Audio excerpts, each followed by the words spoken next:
Today we will discuss about internet protocol, as well as this is a brief session on that, followed by we'll come to this data link layer.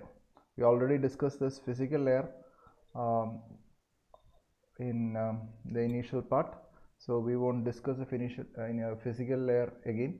You can see me as well as hear my audio and the slide as well. I see all these three icons.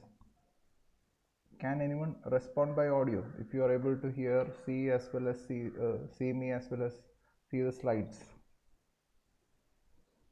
Hello? Yes, sir, Dhananjay. Yeah, right. So thank you. So let's get started. So this is something which you know. I've shared the slides yesterday itself. I'm not going to tell about the history of or anything like that. Anyway, those of you who have checked up that project Opte would have seen that project is now defunct. It is but still the internet is growing. I have posted the few pictures which I picked up from the Time magazine, whatever generated by Opte. Okay, now this is something really generic. So this is what we are more concerned with. Say there is a TCP/IP protocol suite. So this side you have this OSI layer models, and this side you have the corresponding what is a layers. Both these models are layered protocols. Both these models are layered protocols. So here the lower two layers are combined into something called as a network interface. Then you have the internet.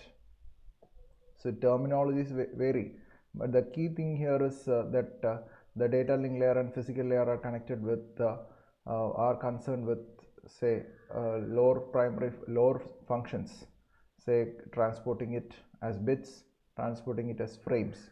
So node to node transmission, that is what the role of data link layer.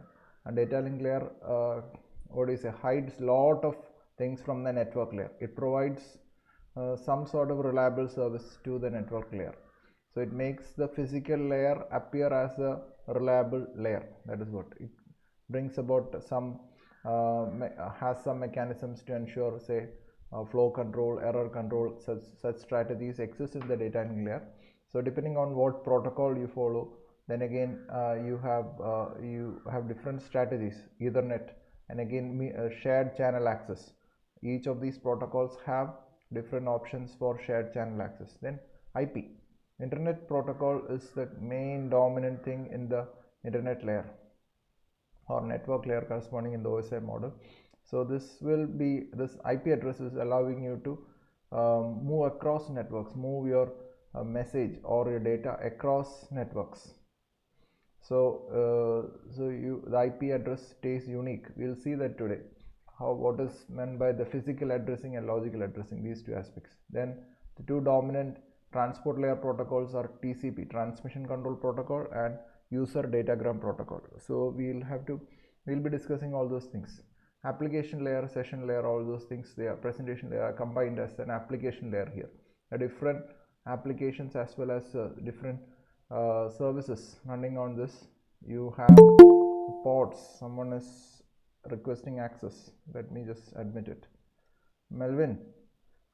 Um, so um, so coming back. So this is different services are there. Services as well as application layer software which runs on this application layer. So that is a human machine interface. You can say that. Now we have quite a lot of topics to cover here. We'll discuss each of these one by one and clear this thing. I've shared these slides in the classroom. Do have a look at this. This is a very general presentation about